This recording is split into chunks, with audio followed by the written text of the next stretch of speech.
За баярлалаа. За энэ манайд бол шийдвэр гаргах үйл явц маш их удаашралтай байдаг. Тэгэхээр шийдвэр гаргах гэсээр байтал, газрын асуудал шийдэх гэсээр байтал 3 жил 4 жил өнгөрчдөг. Тэгээд нөгөө бүтээн байгуулалт, нөгөө хөтөлбөр тусгасан том зорилт маань талаар болдог.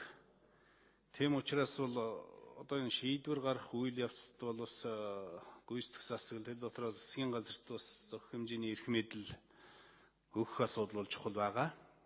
Тийм учраас одоо энэ дээр бол зам тавих, төмөр зам тавих, шинэ хот, дагуулгот байгуулах, онгоцны бодол барих гэх мэт үнэхээр үндэсний хэмжээний одоо дэд бүтцийн асуудлыг шийдвэрлэхэд бол тусгай хэрэгцээнд авч байгаад одоо шийдэх асуудал чухал зүйтэй гэж бол дэмжиж байгаа. Зөвхөн гагцгүй энэ дээр бол нэг тодруулах ганц нэг асуудал байна.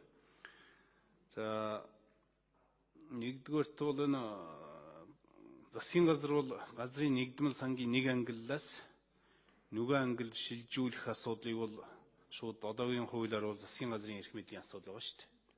Жишээл хөдөө аж ахуйн газраас хасаад одоо тусгай хэрэгцээний газарт шилжүүлэх асуудал бол засгийн газрын өөрийнхөө эрх мэдлийн асуудал байна.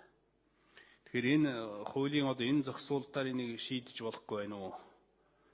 Заавал одоо тусгай хэрэгцээний газар дээр одоо 12 төрлийн газар байна.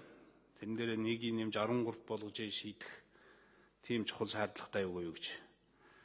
Өөрөөр бэлэн одоо засгийн газрын тэр шийдвэр байж ах тэр юу хуулийн зохицуулалт байж ах тэрүүгээр хийж болохгүй байна уу гэсэн нэгдүгээр асуудал. За хоёр дахь нь бол газрын нэгдмэл санг эднээс нэг 6 ангиж байгаа шүү дээ.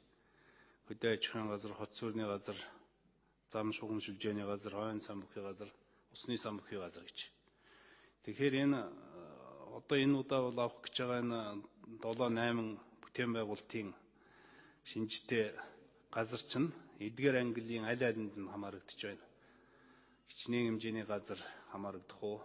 Ямар ангиллаас тусгай хэрэгцээний газарт ямар хэмжээний газар шилжих гэж байна гэсэн юм тодорхой судалгаа хийгдсэн үү гэсэн хоёр дахь асуудал байна.